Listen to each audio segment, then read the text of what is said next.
오늘 우리에게 주신 하나님의 말씀은 사사기 13장 1절에서 14절 말씀입니다. 사사기 13장 1절에서 14절 말씀입니다. 이스라엘 자손이 다시 여호와의 목전에서 악을 행하였으므로 여호와께서 그들을 40년 동안 블레셋 사람의 손에 붙이시니라. 소라 땅의 단 지파의 가족 중 마노아라 이름하는 자가 있더라. 그 아내가 잉태하지 못함으로 생산치 못하더니 여호와의 사자가 그 여인에게 나타나시고 그에게 이르시되 보라, 내가 본래 잉태하지 못함으로 생산치 못하였으나 이제 잉태하여 아들을 낳으리니 그러므로 너는 삼가서 포도주와 독주를 마시지 말지며 무릇 부정한 것을 먹지 말지니라. 보라, 내가 잉태하여 아들을 낳으리니 그 머리에 삭도를 대지 말라. 이 아이는 태에서 나옴으로부터 하나님께 바치운 나실인이 됨이라. 그가 블레셋 사람의 손에서 이스라엘을 구원하기 시작하리라. 이에 그 여인이 가서 그 남편에게 고하여 가로되 하나님의 사람이 내게 임하였는데 그 용모가 하나님의 사자의 용모 같아서 심히 두려움으로 어디서부터 온 것을 내가 묻지 못하였고 그도 자기 이름을 내게 이르지 아니하였으며 그가 내게 이르기를 보라, 내가 잉태하여 아들을 낳으리니 포도주와 독주를 마시지 말며 무릇 부정한 것을 먹지 말라. 이 아이는 태에서 나옴으로부터 죽을 날까지 하나님께 바치운 나실임이 됨이라 하더이다. 마노아가 여호와께 기도하여 가로되 주여 구하옵나니 주의 보내셨던 하나님의 사람을 우리에게 다시 임하게 하사 그로 우리가 그 낳을 아이에게 어떻게 행할 것을 우리에게 가르치게 하소서. 하나님이 마노아의 목소리를 들으시니라. 여인이 밭에 앉았을 때에 하나님의 사자가 다시 그에게 임하셨으나 그 남편 마노아는 함께 있지 아니한지라. 여인이 급히 달려가서 그 남편에게 고하여 가로되 전일에 내게 임하였던 그 사람이 또 내게 나타났나이다. 마노아가 일어나 아내를 따라가서 그 사람에게 이르러 그에게 묻되 당신이 이 여인에게 말씀하신 사람이나이까? 가라사대 그로라. 마노아가 가로되 당신의 말씀대로 되기를 원하나이다. 이 아이를 어떻게 기르오며 우리가 그에게 어떻게 행하오리까? 여호와의 사자가 마노아에게 이르시되 내가 여인에게 말한 것들을 그가 다 삼가서 포도나무의 소산을 먹지 말며 포도주와 독주를 마시지 말며 무릇 부정한 것을 먹지 말아서 내가 그에게 명한 것은 다 지킬지니라. 아멘. 오늘 사사기를 우리가 살펴보면서 드디어 사사기의 가장 어두운 시대를 대표한다라고 하는 그 삼손 사사의 이야기를 우리가 오늘 처음으로 시작하게 됩니다. 여러분, 삼손 사사의 이야기를 시작하기 전에 이전 사사였던 입다의 시대가 어떻게 끝났는지 혹시 기억하고 계십니까? 여러분, 입다가 6년 동안 사사로 있더라 하고 끝났습니다. 여러분, 6년 동안 있었다 하고 끝났는데 그 뒤에 평화를 주셨다라는 이야기라든지 이스라엘을 구원하였다라고 하는 이야기든지 그런 긍정적인 맺은말이 없었습니다. 여러분, 우리가 입다의 시대가 그렇게 끝나고 하나님께서 그 시대를 마무리하는 어떠한 긍정적인 평가도 하지 않은 채 이 성경책이 그렇게 쓰여지도록 한 데는 이유가 있다라는 것을 말씀은 나누지 않았습니까? 여러분, 입다의 마지막 전쟁이 어떻게 끝났습니까? 여러분, 42,000명이라고 하는 에브라임 동족들을 살육하는 데에서 그 이스라엘의 모든 전쟁이 끝났고, 어떻게 보면 길앗 지파의 출신으로서 동족들에게 정말 버림을 받고 길앗 장로들에게 버림을 받고 도망자로 한평생을 살았던 이 입다라고 하는 사사가 자신의 개인적인 서름 때문에, 개인적인 상처 때문에 결국에는 그렇게 마지막에 돌이킬 수 없는 강을 건너고 에브라임 지파 동족을 향하여서 칼끝을 겨누는 정말 아픈 이야기로 이야기가 끝났기 때문이다, 이렇게 이야기했습니다. 여러분, 사사로서 어떻게 보면 불완전한 그 삶을 마무리했기 때문에, 그리고 사사로서 굉장히 큰 아픔과 내전을 일으키면서 이야기가 끝났기 때문에 평화가 있었더라라고 하는 글귀 대신 6년 동안 사사로 있었더라라고 하는 정말 불길한 침묵과 함께 이야기가 끝나버리게 된 것이죠. 여러분, 오늘 이야기가 그래서 그 입다 사사의 그림자를 그대로 안고서 시작하게 되는 것입니다. 여러분, 일단 첫 번째로 이 삼손의 시대가 어떻게 시작하게 되었느냐, 첫 번째로 보면요, 이 삼손의 시대는 정말 그 유례 없는 어두움의 시대였다, 영적인 어두움의 시대였다라고 하는 것을 우리가 알 수 있습니다. 일단 어떤 점에서 그렇게 우리가 볼 수 있느냐, 첫 번째로 보면요, 13장 1절을 보시기 바랍니다. 13장 1절을 보시면 네. 자, 여호와께서 그들을 40년 동안 블레셋 사람의 손에 넘기시니라. 여러분, 이 40이라는 숫자에 우리가 한 번 더 놀랄 필요가 있습니다. 제가 일전에 정리해드린 적이 있죠. 기드온 사사 이후에도 40년의 평화가 있었고, 드보라 이후에도 40년의 평화가 있었고, 에훗 사사 그리고 삼갈 사사 이후에도 도합 80년, 그러니까 한 명당 따지면 40년의 평화가 있었고, 첫 사사였던 운니엘 사사 이후에도 40년의 평화가 있었다. 이런 이야기를 했습니다. 하나님이 주시는 완전한 평화, 하나님이 주시는 회복, 이런 것들을 의미하는 데 40년이라고 하는 시간이 할당되고 사용되었던 것이 종 전에까지의 사례였다라고 본다면, 오늘 이 본문 말씀에서 40은 어떤 시기입니까? 징계를 받는 데에 40년이 쓰였다라는 것이에요. 왜 징계를 받는 데 40년이 쓰였을까요? 여러분, 그 부분을 곰곰이 더 살펴보시면 알게 되는 거예요. 40년 동안 블레셋 사람의 손에 붙이시니라. 그리고 2절 말씀으로 바로 넘어갑니다. 소라 땅의 단지파의 가족 중 마노아라 이름한 자가 있더라. 여러분, 1, 2절 사이에 있어야 되는데 없는 것 같은 구절이 있습니다. 여러분, 종전까지 사사들이 일어날 때 그 패턴 있지 않습니까? 하나님께 범죄하고 징계를 받고, 징계를 받은 후에는 하나님께 구원을 요청하고, 요청한 이후에는 하나님이 사사를 일으키시고, 그래서 구원을 하시고. 그러면 이 사이클에서 지금 1절과 2절 사이에 빠진 내용이 있습니다. 뭐가 있을까요? 1절은 징계를 받고까지입니다. 범죄하고 징계를 받고까지는 있습니다.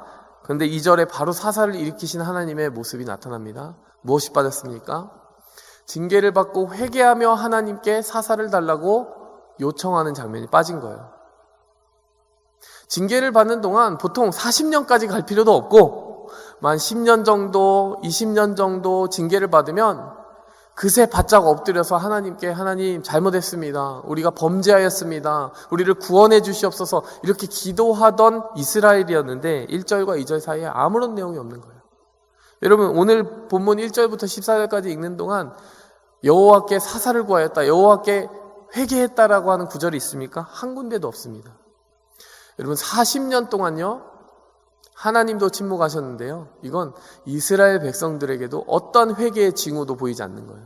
여러분, 더 이상 하나님을 의지하지 않고 완전히 죄에 푹 빠져서 그 압제받고 블레셋에 의해서 징계받는 상황 자체를 그냥 일상적인 상태로 받아들여 버리는 이 이스라엘의 모습은 그 전 사사 시대에 어디에서도 볼 수 없는 이스라엘의 암흑을 보여주고 있는 것입니다. 이스라엘이요, 그냥 징계를 받고 또 회복하고 하는 이 패턴은 계속 그냥 반복만 한 것이 아니라 악순환의 고리였다라고 했잖아요.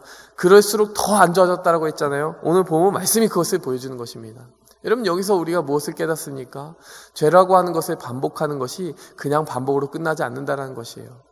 우리가 죄에 더 무뎌지게 되고 회개하지 못하게 되면 그것이 결코 우리를 쉽게 놔주지 않는 악순환의 고리로 계속 우리를 밀고 들어간다는 것입니다. 여러분, 우리가 영적인 생활을 각별히 유의하고 우리의 삶을 계속해서 하나님 앞에 새롭게 갱신하기 위해 몸부림쳐야 되는 이유가 거기 있습니다.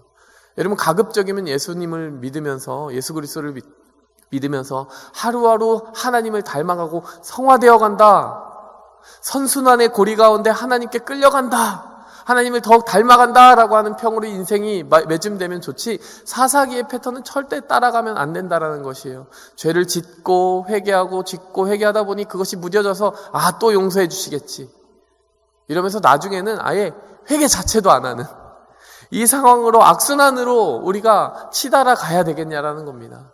여러분, 사사기를 통해서 오늘날 믿는 성도에게 하나님이 유익을 위해서 이 본문 말씀을 주셨다면 그것을 우리가 되새기고 가야 되겠어요. 우리가 성화의 길을 갈지언정 악순환의 고리에 빠지지 말자. 죄악이라고 하는 것은 틈을 주면 줄수록 우리를 무디게 하고 우리를 넘어뜨리고 아무렇지 않게 정말 하나님을 찾지 않는 상태로 우리를 끝까지 잡고 갈 것이다 라고 하는 것을 경계받아야 할 것입니다. 여러분, 그래서 하나님을 구하지 않는 기간만큼이나 징계가 늘어나게 되었고요. 그 결과 어떻게 됩니까?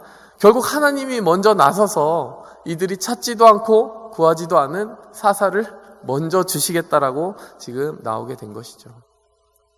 사실은 이들이 왜 사사를 구하지 않고 구원자를 구하지 않았을까? 이들의 입장에서 조금 생각을 해봤더니요, 입다 시대가 떠올랐습니다. 입다 사사의 마지막이 42,000명의 동족을 죽이는 것으로 끝났잖아요. 그러니까 어떻게 보면 이스라엘 입장에서는 사사를 하나님이 주셔서 세워졌는데 그 사사가 어떻게 된 겁니까? 그 사사가 결국 동족을 죽이고 끝났잖아요. 그러니까 하나님이 세우신 사사도 큰 아픔을 주었기 때문에 어떻게 보면 그때 저질러진 그 일들이 지금까지도 파장을 만들고 있는 것이 아닌가 생각합니다. 여러분, 우리가 죄악의 틈을 주지 말아야 되는 이유, 그리고 하나님이 세우신 그런 성직을 맡고 있을수록 더 각별히 주의해야 되는 이유가 바로 거기 있다라고 생각이 듭니다.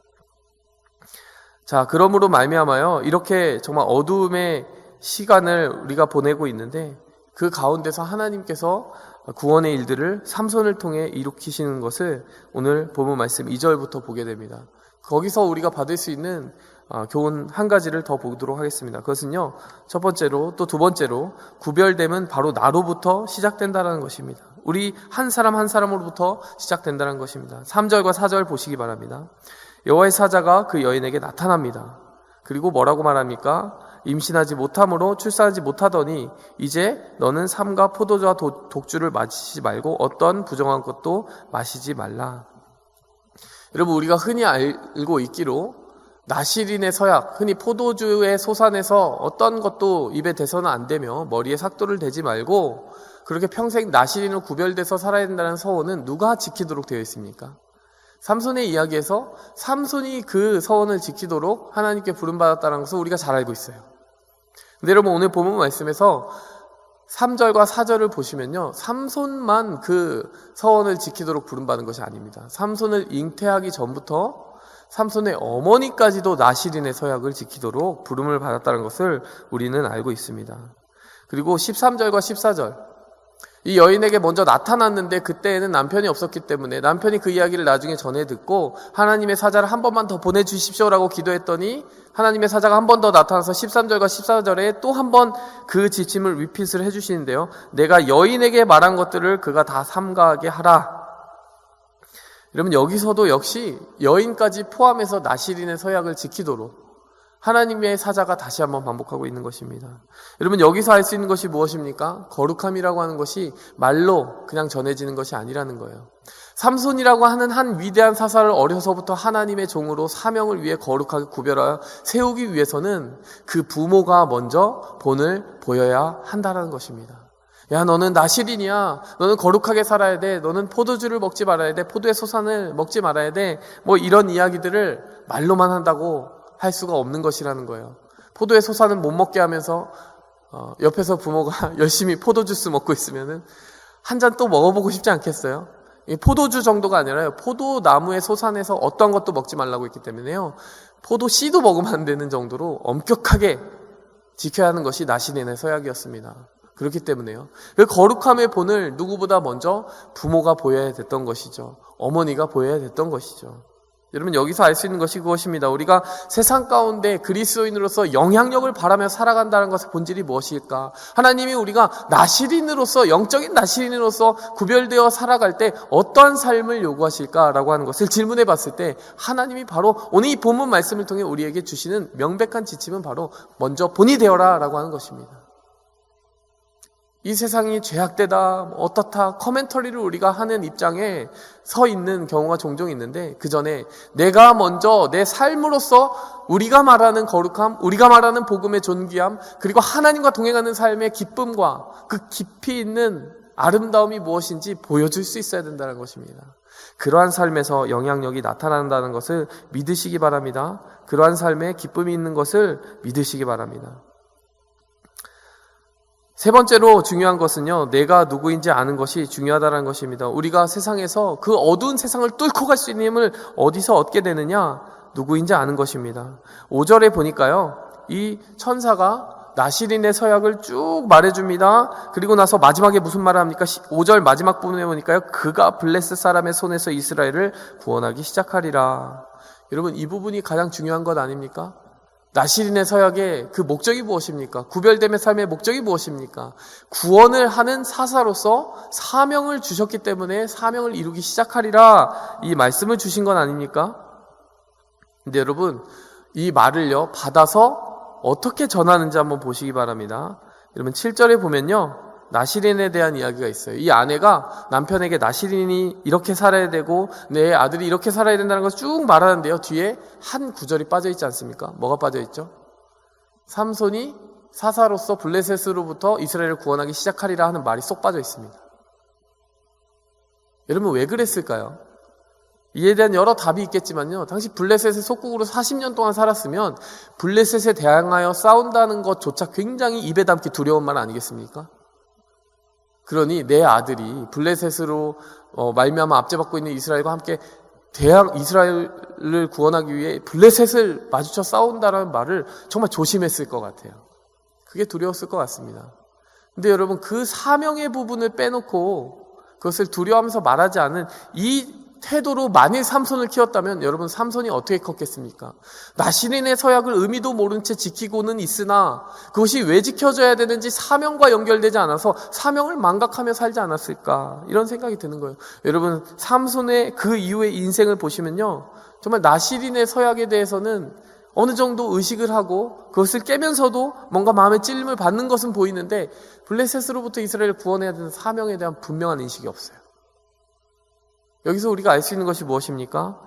우리가 말뿐인 거룩, 정말 모습으로만 겉으로만 나타나는 거룩이 중요한 것이 아니라 그 거룩이 무엇을 위해서 존재하는가, 하나님의 사명을 감당하기 위해 존재한다는 것을 우리가 분명히 알고 내가 하나님 앞에 어떠한 사명을 가지고 살아가야 되는지 나 자신에 대한 분명한 자기 정체성을 하나님 앞에서 가지고 붙들고 살아야만 이 어둠의 시간을 정면 돌파하고 이길 수 있다는 것을 기억해야 될 줄 믿습니다.